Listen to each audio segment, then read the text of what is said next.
for Tough Topic Tuesday. Today we are going into body health and wellness, and I am so excited to start diving into this topic because I feel like there's so many different kinds of stuff to talk about with this. But hi, for those who don't know me, my name is Jillian. My pronouns are she, her, hers. I'm a senior marketing communication student here at Emerson, and also a part of Team Intercultural. Yay! A little bit about me in this topic. I was just certified as a yoga teacher, which is super exciting. So body health and wellness is something that I think about a lot, especially like intentionally for myself. And then hopefully like to share with others as well. So yeah, I'm really excited to dive deep into this. Jay, I love you. Thank you.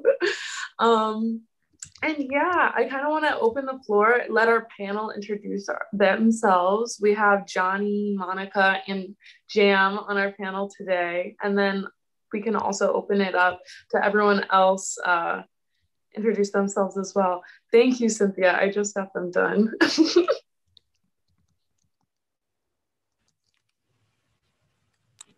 Go ahead, Coach Johnny, then Monica, then me. Okay, I'll do it. Okay, so my name's Johnny. I use the he series. I work over in the fitness center, currently trying to grow the recreation program here at Emerson College. I've been in the fitness industry since I graduated from college in 2009. Been at Emerson for about, I think, 7 or 8 years. I don't know, I lost track, to be completely honest.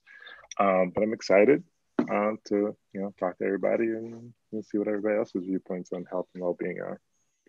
Thanks for having me. Hi everyone, I'm Monica if you don't know me, and I use all pronouns. I don't have a preference to any single one. I'm a sophomore business of creative enterprises major at Emerson, and let me recount my history with the cheer team. I am an Emerson cheerleader. I joined the team my first semester freshman year. I was the vice president second semester freshman year. So last fall, I was the captain, and now I am the vice president again. Beautiful. Hey, everybody. My name is Jamaica. I go by the he and they series. I'm going to just be off camera for today. I work for Team Intercultural as the assistant director, but one of my side hustles includes being a NASM certified personal trainer. And I'm currently working on my nutrition certification as well, and just kind of doing kind of all the elite things in fitness and wellness. Other than that, I've been on my own wellness journey for, I want to say 6 years now and still going. So I'm really excited to talk about that, what that means to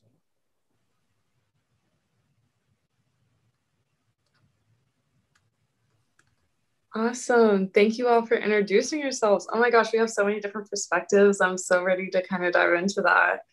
I would like to invite our guests to introduce themselves and maybe say some words on your thoughts on our topic today, or maybe what intrigued you to come to this topic.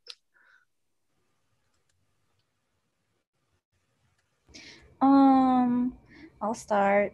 I'm Jay. My pronouns are she and they.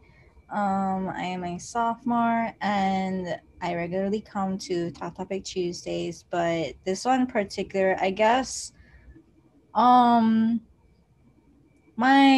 parents body shame me a lot and they still do. And so I'm trying to figure out a way where I can start prioritizing my wellness for my sake and without like thinking about, image.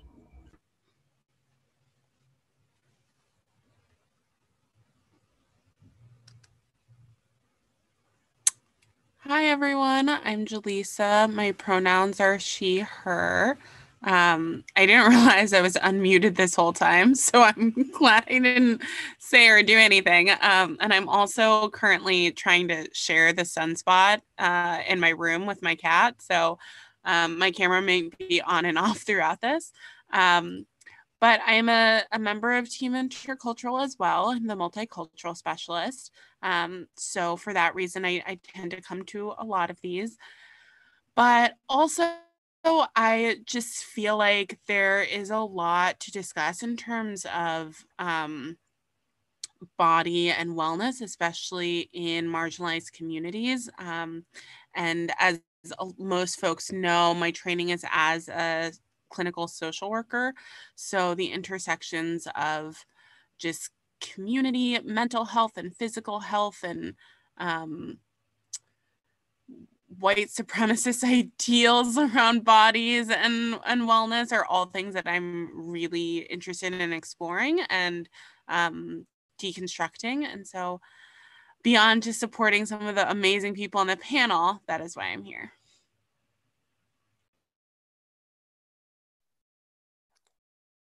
I can go next. My name is Cynthia. Sorry, my camera's off. I look rough, so we're just gonna do it this way. But yeah, I come to these pretty often. I think it's a great space for me to kind of like debrief from all the craziness that is the marketing communication department. But yeah, I think for me, like me and my friend often talk about this topic because we are on our own journeys of like what it means to think about health and wellness. And it's interesting because often, for me at least, that it's always been about like, well, if I look good, you know, should I look skinny because that's what's considered beautiful, or should I have a certain type of body shape, especially as a Black woman, it should be curvy, and I'm not, and all those things. So I've been trying to figure out like, it's called health and wellness for a reason. It's not called lose weight and do this or have this body. It's called health and wellness because it's supposed to be about your health. So I'm trying to dismantle those ideas. But of course, I've grown up in this society who's told me, you know, you have to look a certain way to be beautiful. So really trying to work on that. And I definitely need to go make an appointment Planet Fitness because I really need to actually exercise for my health. We have the fitness center too. Just throwing that out there. Ooh, yes. Once I'm back on campus. There we go.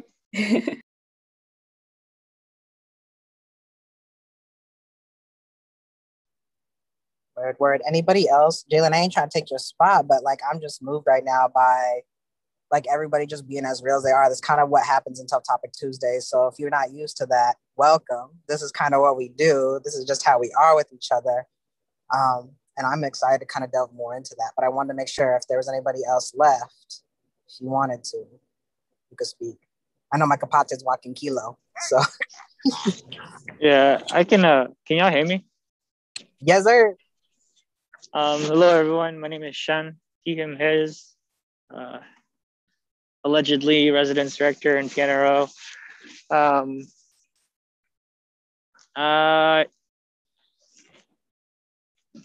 For me, I'm here because I like being in this space with these people. And I'm excited to hear what is discussed and shared today. I,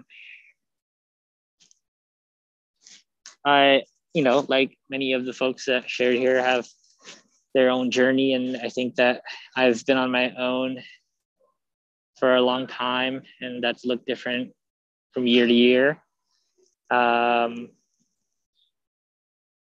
Yeah, so I guess I'm just here to see and listen to what folks have to share.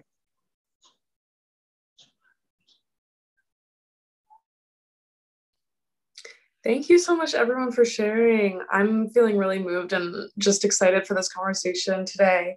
In the chat, I dropped our resource guide, and I would like to invite anyone to feel free to put their own resources regarding this topic in there. I will definitely be putting resources in there later as well, but it's just a guide. And yeah. So yeah, with that, I also would like to invite, so say something that is a question that is asked moves you. I feel like we have a small enough space today and an intimate enough space today for anybody to contribute or talk or share or anything if you want. No pressure to at all, but you can always use the chat, but also feel free to speak if you feel so moved to as well. Yes, we would love that. So yeah, with that, let's turn to our purple table talk.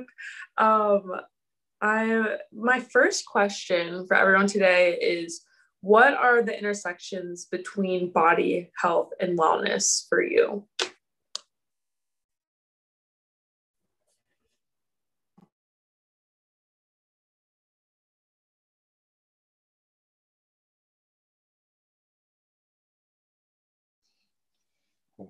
I guess I can go first. So my question first was, I don't, it's not part of my vocabulary. I don't use it that often, but when you say intersection, can you clarify what you mean by that? Absolutely. Thank you for saying Sure. that. Right. Okay, so when I say the intersections between body health and wellness, I mean more like there are three very separate kind of topics there that all kind of go into one another that are separate on their own, but then kind of come together in some ways. So I guess talking about the relationship between those words, and I guess what they mean to us. So that's funny. I think the most important part for my son talking. Okay.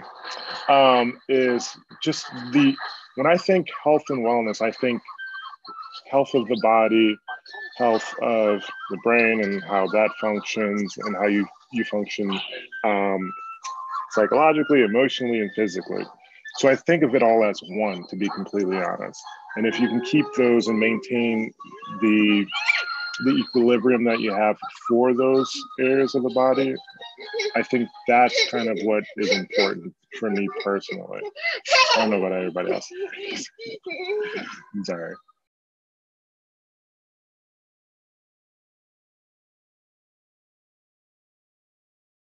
I think to kind of piggyback off of that, I like the fact that, number one, you asked the question of what are the intersections, right? So already we're implying that they do overlap, right? Like acknowledging that.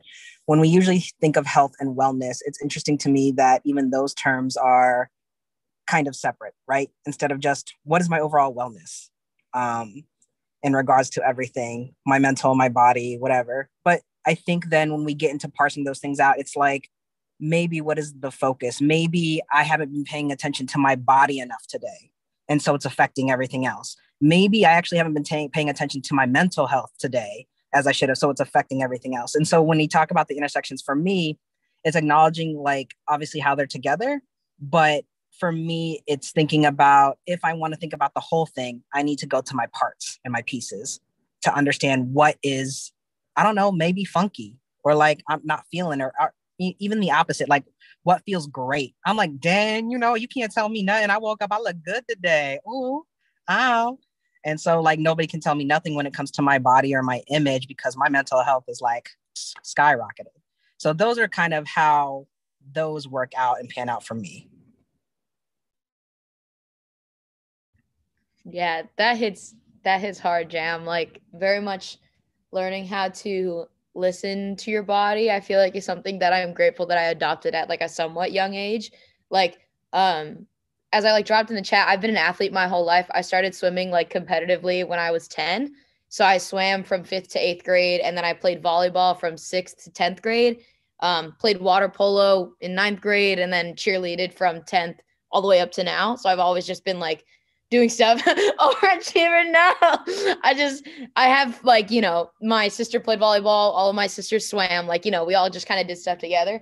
So very much like, growing up in like competitive sports particularly, and, feeling like, so I feel like it's growing up in competitive sports and being a woman. Like I don't identify as a woman anymore, but growing up as a woman, like, the intersection between like body and health is like people, associate that with one another. Like one has to dictate the other, which is very much like the appearance of your body is not an indication of your health. Like it's like not always, like it can be, but that's not, that's not a catch-all answer. And so definitely growing up in that, like, I think I learned for myself, like, I'm cool with my body. It's other people telling me that they're not cool with my body, and that's not my problem. And I'm like, well, I'm out here doing swim. Like I'm going to practice every day. Like I'm out, like, I got tournaments on the weekends. Like I'm getting active, I'm doing my stuff. And so I'm just like, well, that's not dictating, like, you guys don't know anything about my own health and my own wellness. And so long as I'm listening to myself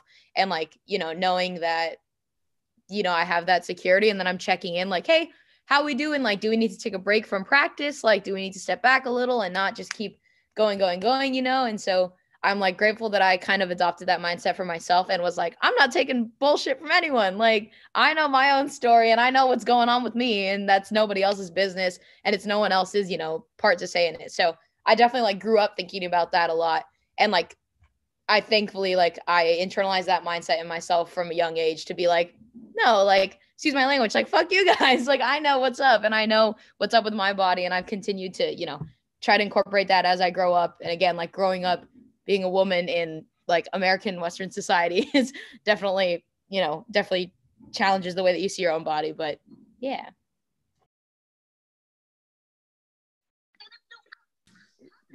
Monica, I thought it was so interesting that you said that your physical, the way you look physically doesn't have any impact on what your health and well-being is. Sort of like the exterior doesn't necessarily correlate always with the interior. And I think a lot of people get that wrong with exercise. The people that they follow them because of what they look like, and not necessarily because of their health and well-being and what they're able to do, or whether their heart is healthy or what have you. The people that some people that people follow, social media, what have you, they don't know what underlying health issues those individuals have, whether their knees are shot, whether they have zero meniscus, whether their shoulders are shot. All they know is what they see visually. So I think that's very interesting that you said that. Could I go off of that point as well? It kind of reminds me of this, I think a couple years ago, Jillian Michaels. I don't know if you guys are familiar with who that person is from The Biggest Loser. I'm not going to say what I feel about that person particularly, but I think she was doing an interview about health and wellness, and they asked her about Lizzo. And, recently Lizzo has been really big about body positivity.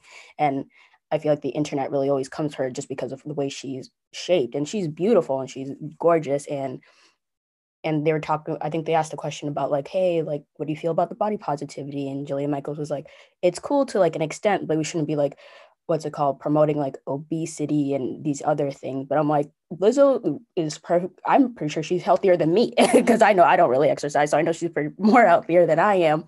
But she kind of bring up this point about almost judging the way Lizzo looked, and was like, oh, she probably is like overweight, or she's not healthy because she's of a bigger stature. And I'm like, but again, as you guys are saying, like, that doesn't correlate always all the time, just because you look at somebody. Like I watch a lot of dance, like choreography stuff, and I'll see people who are of a bigger stature and they're out there busting their ass, doing the choreo, like hitting 1, 2, 3. And I'm like, damn, bitch, you did that. Excuse my language, but I was like, damn, bitch, y'all did that. And it's just like crazy that we are still in that type of society that like, just because you are skinnier, you're healthier, just because you're bigger, you're not healthy. And it's like, that's not always true. Like, even the skinniest people can be unhealthy. You just, again, don't know anyone's underlying body stuff. So sorry for that little rant. Don't apologize for that. Rant needed, rant away. Like, that's why we're here. There's a lot here, but I think, Auntie, you raising your hand, so I'm gonna let you speak first before I go ahead and talk. So go ahead. Yeah, I want to speak on that because it is so true. So, I mean, y'all know me in this form of me. Which, I mean, some people would still look at me and think, oh, she's petite, she's in shape or what have you. And I am the furthest, I won't say the furthest thing from that, but I'm certain I'm not that. And only in the past few years have I kind of put on anything that resembles, mass, I would say. I look at pictures now and I'm like, whoa, I looked emaciated before. But anyway, people would look at me then and they'd be like, oh, she's so in shape, like she's so in shape. And that, was not true. I mean, part of it is, it's also Endometriosis Awareness Month. I have endometriosis and I have fibroids, and both of those things together have also exacerbated or created some other things like iron deficiency anemia. And then also, some endometriosis comes with its whole own, it's just pain. Like if you just, endometriosis equals pain. And, there were a lot of things that even when I looked like I was in shape, I couldn't do. Like I just couldn't do. And I wrote this in the chat that I went to a couple trainers because I wanted to feel like I was in shape. And, I don't know, even though I told them my challenges, like they would push me way too hard. And I just stopped going. And even to this day, I feel like a lot of anxiety when I think about going to a trainer. And Jam knows this because like, if ever something is happening, like in the things that I'm now doing that I feel more comfortable doing, I send Jam a message and I get my my free advice, if you will, on how to either modify my practice or what have you in order to, for it to work for me. Because, as somebody who has experienced a significant amount of pain, the last thing I want is to, work on getting in shape and being put in a whole lot more pain, and so I always want to underscore this idea that, just because you look like you're in shape doesn't mean that you're in shape, and then also, or that you are healthy. And I will say this, I don't necessarily consider myself unhealthy per se. I have, physiological challenges that exist, and I'm working with them in the ways that, that I can, and that I am. And I think that, health certainly exists on a continuum. And sort of recognizing those limitations, but also recognizing that those things have also made me hyper aware and hyper empathetic and hyper, I guess, empathic, and compassionate. It's hard for me to look at those things as being, only diseases, if you know what I mean, because they've also benefited me in so many different ways, and they've benefited my relationships in so many different ways. But it's been a process of learning to, to say, like, my body is, don't say I hate my body, say I like, thank you for the ways that you're supporting me. Like, thank you for how, endometriosis might be impacting me in XYZ way right now. But something that I will never forget is I was in the hospital one time, and a friend of mine said, I was really upset. I was really sad. I cursed out a doctor for like the 18th time, because that's what I do. And my friend said to me, she said, you just have to trust that no matter what the situation is, like your body, how we say the arc of justice bends to the arc of time bends towards justice. Or the arc of the universe bends towards justice. Well, sort of similarly, the arc of our bodies, it actually bends towards health. Like, our bodies want to heal. And so no matter what we're doing on that, like, underlying, on some level, they're always healing. Even when we're in the process of dying, like, our bodies are still like working to heal themselves in different ways. And so that is pretty amazing and powerful. And so I'm like, if I think about it that way, I'm like, our bodies are a freaking miracle. So I'm always thankful, or I try to be thankful now, even when I'm having like some of my worst challenges and my worst pains. I try to say thank you for the ways that you are healing and that you are supporting me, even while XYZ is going on.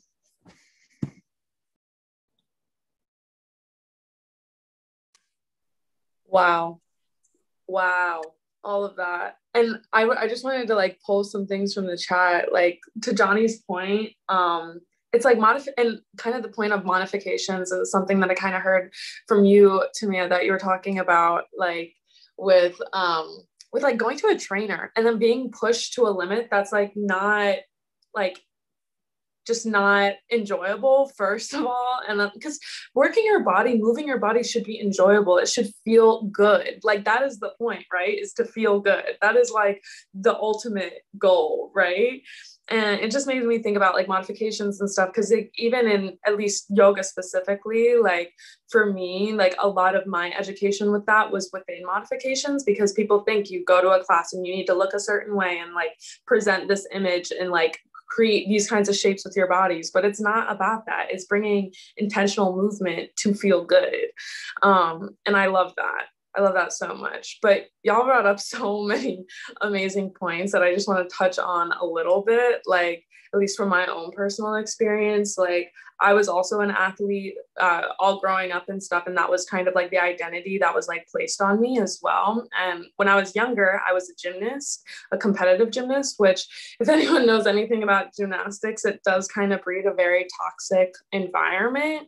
Thankfully, I like didn't necessarily have, like, I just kind of, I think it took me a very long time, and until very recently, probably like my freshman year of college, when I found yoga, to like realize how disconnected I was with my body and how I actually feel, because gymnastics kind of pushes you to like remove yourself from how you feel in your own body. And I think I carried that with me for like a really long time. But yeah, I don't know. It's just like we brought up so many points, and like even my senior year of high school, still an athlete. I did weightlifting, I did softball. Like I moved my senior year, and that move was a very, very stressful for me, and I lost a lot of weight, and a lot of weight that literally like I shouldn't have lost, because a lot of my weight was my muscle that I had built from softball and from sports and stuff. But because of that stress and not eating properly and not necessarily being pushed to eat properly at that age, like I just lost a lot of weight. And it was sad because so many people, to Shen's point, complimented me on it. And I was getting a lot of comments being like, oh my gosh, Jay, you moved to Florida and you're glowing. You look great now. Look, like all these different stuff. And like, even though I knew like in the back of my mind, I was so young that I was like, oh yeah, I do look great now. Like, this is good. You know what I mean? Even though it wasn't, I was not eating my 3 meals a day. I was not eating a healthy, balanced diet. One, because like I wasn't hungry because of the stress, but also just because like I was also getting compliments saying like, you look good now or whatever. And that's something that I think I low-key carried with me through the beginning of college, because especially at Emerson, the dining center, it's very hard to get a balanced diet. And especially because like eventually I became like a vegetarian pescatarian. So that was even harder for me in the dining center. And now like moving off campus, like I kind of realized like how unhealthy my own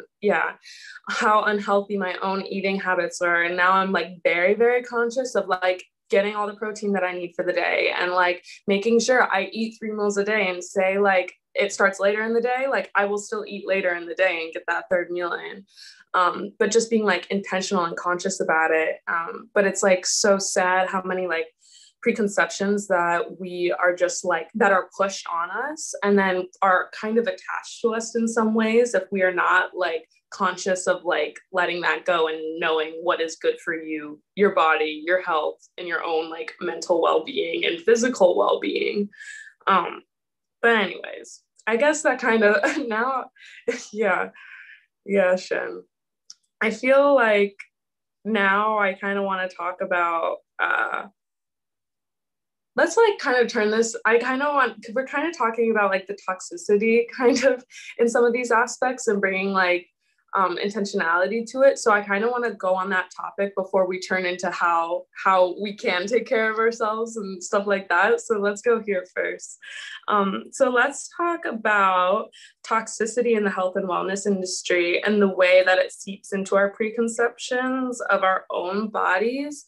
Johnny, I know you kind of touched on this a little bit of like folks kind of following people thinking like, this is the body I want, but how wellness isn't necessarily about that. Which I really liked and wanted to know if you wanted to speak a little more on, or anything else that came up from that question. Oh, so the thing that immediately comes to my mind are that too, but as a third party, just observer. And then I'll always ask athletes, because I just think, just out of curiosity, so they like to purchase footwear or sneakers from very popular athletes, right? When things are going very well. So my question is, when that individual gets hurt, when they get an ACL tear, when they sprain their ankle, they damage their lower body really, really badly to the point where they're out of the season, do you still want to purchase their footwear? Do you still want to purchase their sneakers? You know? So if they're that good and that forces you or encourages you to go purchase it, when they get hurt, does it dismay you from wanting to go purchase it? So those are some things that kind of stick in my head a little bit.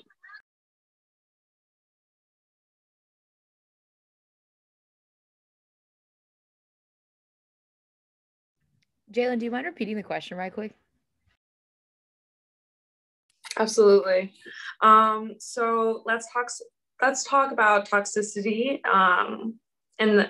in the health and wellness industry and the way that it kind of seeps into our own preconceptions of it, of our own, like in the way that we interact with our own bodies. Monica, I know you kind of mentioned how like, you know, from a very young age, you were kind of aware of this, even though kind of certain comments may have been pushing onto you. Like my mom and my family, I'm Filipino, and like the way that my mom's side of the family, like we're like thicker. And I'm like, well, that's, my family looks this way. Like, this is what my body is naturally doing. And I'm not going to like fight that like we're built thick, like we're islanders. So I'm like, I don't want to force myself into a body image that is like literally like physically, like kind of honestly, like naturally or like physically impossible for me. So I'm just like, I don't know, I'm kind of honoring the body that was given to me. Like, and I feel like I felt that way since a young age. Like, I was like, I don't know, I want to look like my mom. Like, I don't want to look like other, these images of other people. Like, my mom is really beautiful. So I don't know, like, and if I have her body, that's freaking dope. Like, I want to look like my mom. And so seeing that and like something about like talking about kind of the toxicity and like how it affects our preconceptions. I think of BMI and the way that we were like told our BMI when we were like 12.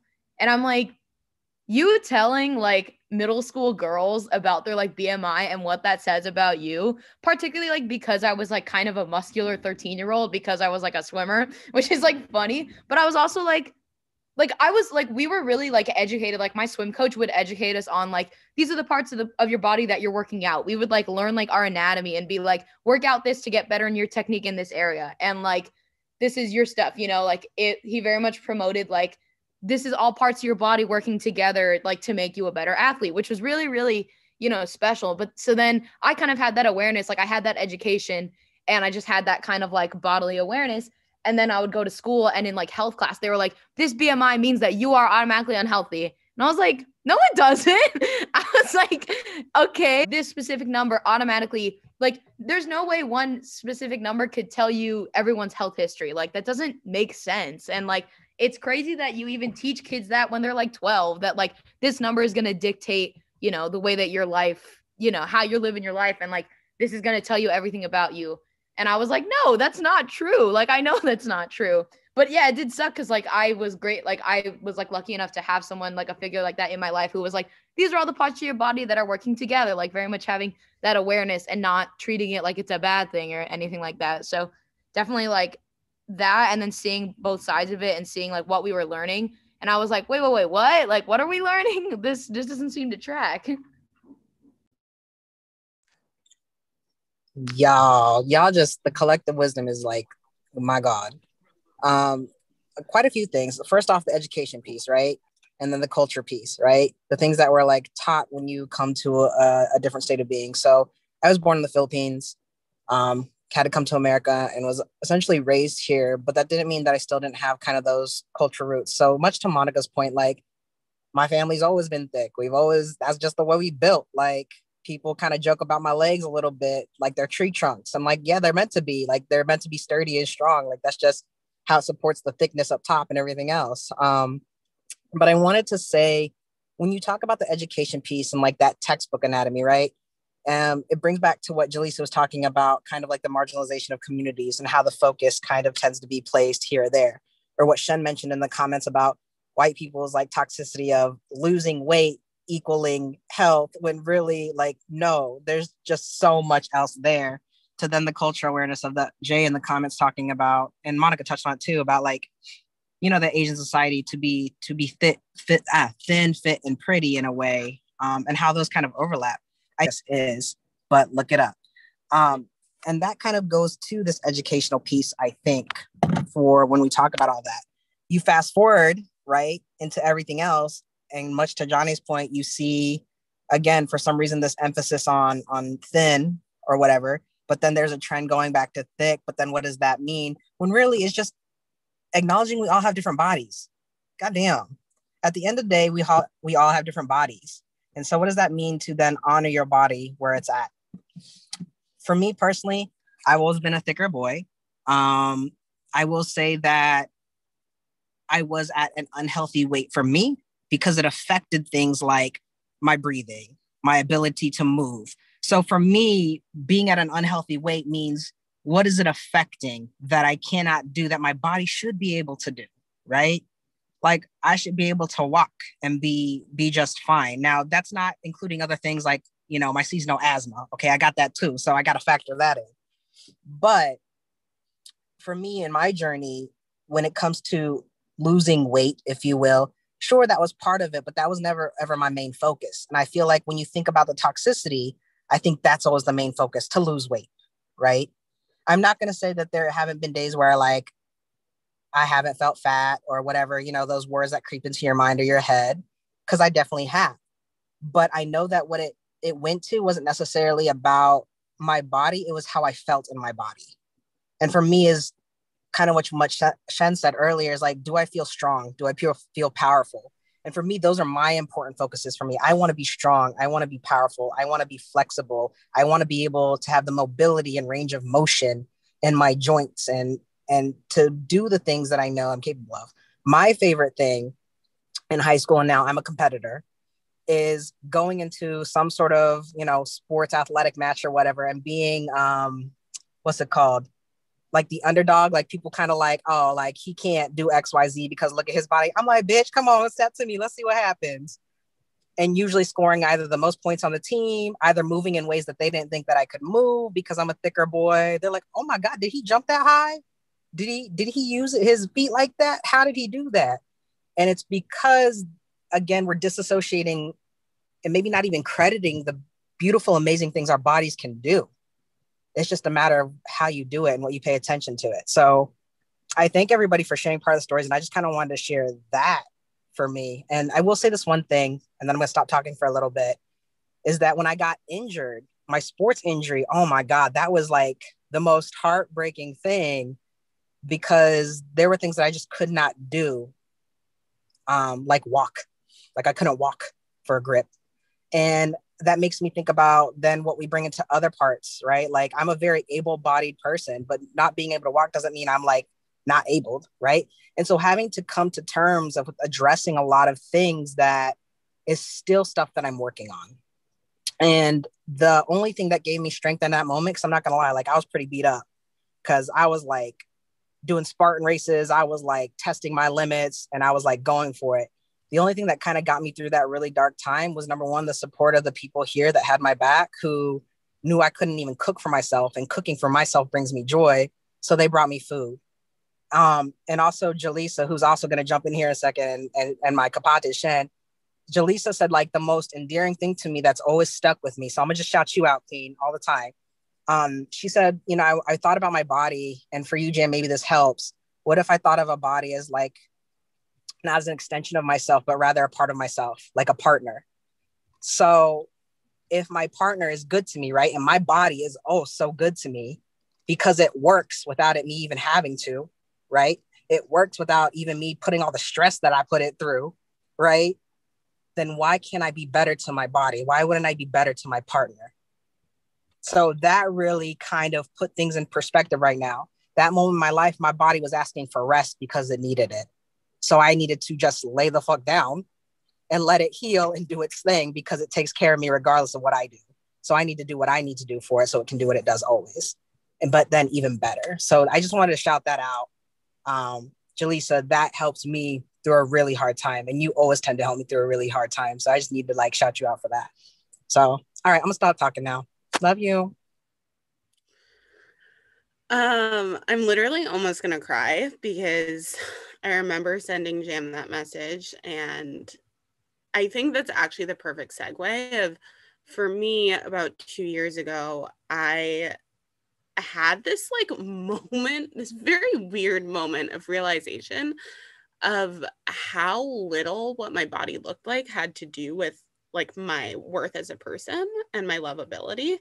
And it actually happened when I was in a very depressed place. Like when that happened, I remember saying to my therapist at the time, like, wow, like it does not matter, which means that all of this work that I have been putting into trying to conform my body into a certain shape is for naught, because like that does not actually lead to a love that I want, lead to community that I want, lead to any of the things that are really important in my life. And at that point, what I did was I like went out and I researched like a bunch of fat activist Instagrammers, and I followed them all. And it did a lot to really heal my relationship with not only my body, but with the concept of health. And one thing that I just like keeps on coming up for me is that earlier in the chat, Jim kind of talked about the commodification and the consumerism and the capitalism around health. And I think I just really want to highlight the fact that US culture has packaged health to be this like very neat little package. And in it is a thin, able body that can do whatever it wants, whenever it wants, that's not affected by somebody's mental circumstances, environmental factors, anything. It's just kind of this like machine. And one thing that like I am now starting to push back against is even the idea of health being something that we need to shove down people's throats. That like health is not actually something that we have to decide that everybody wants or everybody should have access to or everybody should pursue or even that everybody has access to in the same ways.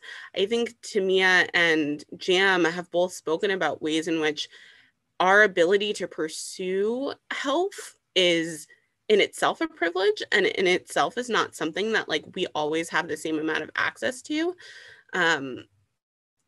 And so I do see there being a connection between this flattening of what it is to even be healthy and then shoving that small package down people's throats in order to sell more products, in order to keep people in this sense of insecurity so that they feel like if I do just try one more diet, if I do buy one more product, if I do buy this lipstick, if I do buy this shirt, like I will be lovable, somebody will love me, I will have acceptance. And kind of trying to move away from that and say like, what does somebody actually want? Like, what does health mean to them? Is health important to them? And if health is not something that somebody is interested in pursuing, my question would be like, not even necessarily a question, I would just be curious. And I think that that is something that we lose a lot, is this curiosity, because we just kind of have this blanket assumption of what everybody should be aspiring to. And so that's just something that I wanted to bring up, because I feel like my own journey around health and wellness has been one where I want to keep constantly questioning, what about this is for me personally? And what about this do I have a sense of wanting to impose upon others? And where do I need to like sit myself, especially in my job as a social worker, as a therapist, to kind of separate those two out? Because I've been on both sides of it. I've had a therapist be like, yeah, well, I'm sure you could lose weight if you really wanted to, and having to be like, excuse me, that's not actually something I need to hear from a therapist. And I've had folks, you know, want to engage in diet talk with me and having to push back against that and say, you know, I'm not here to tell you what your body needs to look like. And I'm not actually here to make you successful in losing weight. I'm here to really help you figure out what it is you want and move towards that in a way that feels authentic to you and your journey. And so that's all I wanted to say. Oh, I love that you just said that, Jaleesa. There's times when I meet with students and sometimes staff members in which their goal is predicated on something that they've seen. Their fitness goals are not necessarily something that's internal to them. I saw this, I want that. And as you were saying, fitness is specific to the individual. What do you hope to accomplish? Not necessarily what you want your body to look like, but how do you want to feel? What are the things that you want to do? Now, you can use those things, those actions or activities to fuel whatever your fitness is going to be, whatever it looks like, and it's specific to the individual. But for some reason, people tend to look at external things and say, hey, I want that because that is a symbol of fitness, when in reality it isn't. And there's so many times I've had conversations with students and they're pointing out things, you know, physical results that they want versus, okay, well, I just want to be healthy. And sometimes they'll say it, it'll be under the guise of, well, all right, I want to be healthy, but in reality, I want a big butt, or I want big arms, or I want to run faster, I want to jump higher. Now, not knowing that if you just practice healthy habits, you'll get closer to those things and you'll be better for it. But for some reason, people forget those things, that health is individual to each person or specific to each individual. But at the same time, if your body is healthy, and this is where sports is trending, right? They're focusing on recovery. They're focusing on sleep. They're focusing on keeping the body healthy, both mentally and physically. It's all trending that way anyway. So hopefully the masses start to understand that if you just keep your body healthy, one, you have a longer career, whether it's in sports, something physical, or if it's any other area or any other discipline. But for some reason, there's this disconnect that you can't be healthy and still be able to improve in all the other things that you want to improve on. I just love that you said that. I'm trying to remember what I know. Okay. I was speaking. So I went to acupuncture last week for my first time in a long time. I went on Thursday morning, and I've done acupuncture before, but I've done community acupuncture. I've never done like this situation. And this person that I went to came highly recommended from someone. And he is like a like third or fourth generation practitioner. He works a lot on like athletes and MMA fighters specifically. And I've been having a lot of neck and shoulder pain, a lot. Anyway, suffice to say, this man has changed my life. Like, I will now follow him to the ends of the earth. I did not know. I just didn't know. I didn't know. That's all I have to say. I'll just ellipsis. If anybody wants to talk about that, we can talk about that. But what I wanted to talk about here was that what I really appreciated about him was that he not only like did what he did, but he also was very educational in his approach. And he told me things that are like, you know, when people tell you things that just make so much sense and you can implement them so easily. And if anyone would have told you that like 10 years ago, your life would have just been different 10 years ago. Do you know what I mean? Like, he just made it so plain. And one of the things that we talked about, and that I said, why don't people tell us this? He said, people actually do. He said, you know who tends to tell you this? It tends to be your gym teachers in elementary school. And he said, think about the reputation that gym teachers in elementary school have. They're not the people that get the most respect or that you listen to, or that, you know, the idea is that, oh, they just went to school for, you know, I mean, they went to school for like, they learned a thing, you know, they learned how to take care of your bodies, and they learned how to teach people how to take care of their bodies, you know, but society has sort of diminished the role, or that role that they, not the role that they play, because they still play the role, but the level of respect that they have. And so I was like, oh my goodness. Yeah, I guess you're right. Like these lessons were available to us. We were just paying so much more attention to, you know, whatever else, you know, because that's what society, like where it shifted our gaze. And so I was blown away by that. And I think about, you know, every single time, you know, I love being an educator because I feel like, you know, we have the ability to save the world, not by doing anything like, you know, by being the strongest or running the fastest jam, if you will, or, you know, being able to swim the longest, but by being able to have conversations like this and then to apply them and to be able to say to folks at a critical time, you know, now folks who are 10 years younger than our students are and 20 years younger than our students are. And, you know, Johnny, to your little people who are, you know, in your home with you, your children, to educate them in ways that they hopefully won't have to go through some of the things that we're going through, because we were kind of, you know, hoodwinked, if you will, to not pay attention to certain lessons that ultimately feed into, you know, this capitalism driven like fitness industry. Johnny, though, you're not allowed to come for my kicks. That's the only thing that you're not allowed to come for. Hey, you, how's it going? No, I've got some J's. I don't know. I love my kicks. Okay. Those are off the table. Yeah. Those are off the table. I'm with you. Okay. but that was my point. And hello, little person. We adore you. That's Jackie boy.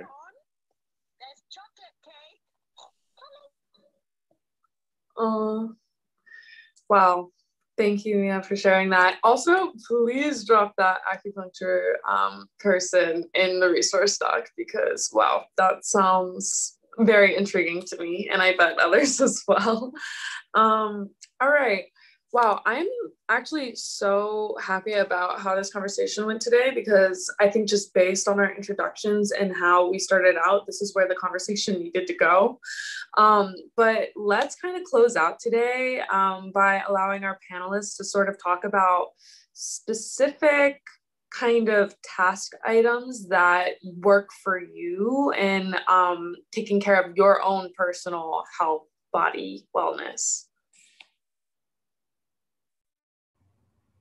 I love, one of the reasons I love cheerleading, and I've been cheerleading for 5 years, is that it gets me active, and it is like, it's really hard. Like cheering is really hard. And like, we don't stunt anymore at Emerson, but I stunted like a lot in high school, and I was a base.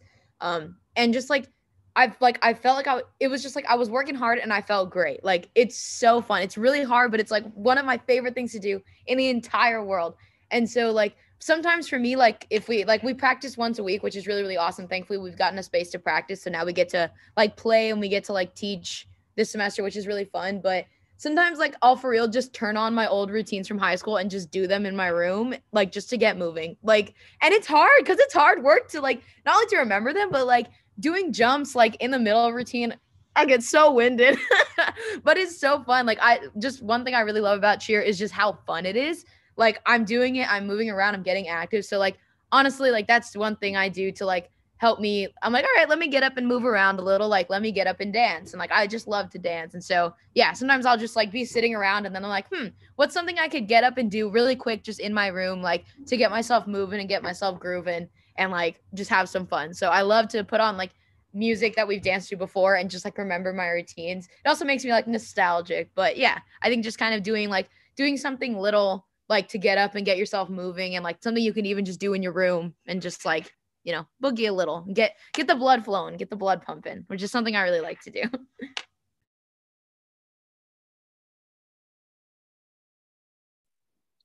I think much to echo that, just find something you love to do. And if you don't know what you love to do, that's a beautiful place to start, because that means you have everything open to you to try. Okay. Maybe you like dancing. I mean, I just bought this Just Dance game for my little Wii or whatever, and it is so fun. Like, shut up. I know it's a Switch, babe. Babe is making fun of me. She's like, babe, it's a Switch, whatever, you know, whatever the dang console's called. It's one of those.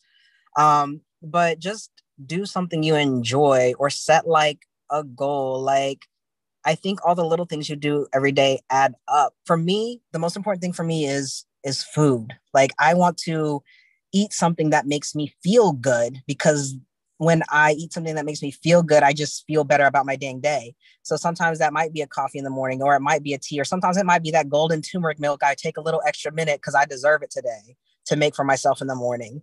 And so those are the things that bring me joy. And I think that's really the key to this. And like I said, if you don't know where to start, that's a beautiful place to start, because you have everything open to you to try. I know that I'm a competitor, so I like to do things where it's a competition, because that's how I better myself, is by putting myself against myself each day. And the only person I'll work out with right now is my fiance, because she's really great at cardio, but like I got the strength component. But so we challenge each other in our different areas of strength. So I want you to acknowledge that everybody's strong looks different. So you have to accept what yours is and work on those things.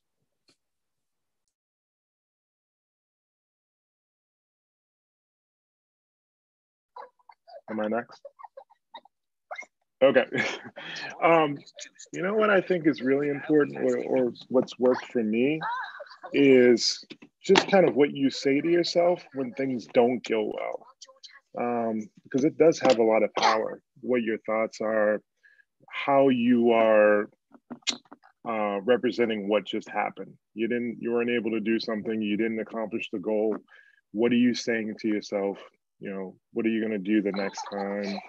How are you going to approach it? I find that my words are very powerful, and how I phrase everything, or how I present it to myself, is really important. So if I say something negative, does that encourage me to go do it again? Or if I say something positive about it, does that encourage me to do it again? I find that that is really important too, for me personally. And I think it's helpful for the people that are just starting, whatever the goal is, if it's fitness related, or if it's, you know, career related, or if it's just something that's more recreation based. You know, what are you saying when you reach those obstacles that are inevitably going to happen? How do you kind of phrase it? How do you kind of look at it? I think that's very powerful. And I try to think about that every time I face some kind of a roadblock. You know, I'm learning about the social media stuff.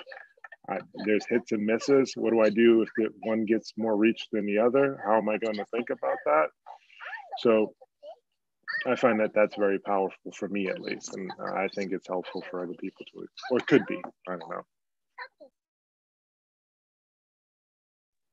Thank you all for sharing all of that. I love that so much, especially Johnny, what you were saying about like watching the way that you speak to yourself, because what you think is like what you become. And if you are focusing your energy on the positivity and talking to yourself in a positive light, like you will become that. Yeah, I love that. I feel like I have to do a shameless plug for y'all right now, because I am a yoga teacher, and once a month, my promise is that I will be teaching a free virtual yoga class for folks that identify as Black, Indigenous, or people of color. I'm definitely going to put that link in our resource doc, but this month's is March 27th. So yeah, please come through if that seems like a space that will serve you. And of course, always take things in the space that serve you and leave whatever does not. But yeah, with that, y'all are amazing. Thank you so much for having like just such authentic and real conversation today. I know we're at our time, but yeah, this was so lovely. And thank you so much to our panels for speaking such truth and yeah, just like curating such authentic conversation. Thank you. Thanks, y'all. Thank you all. Y'all take care of yourselves. Yes, awesome. Thank you. Thank you. Bye, y'all. Bye.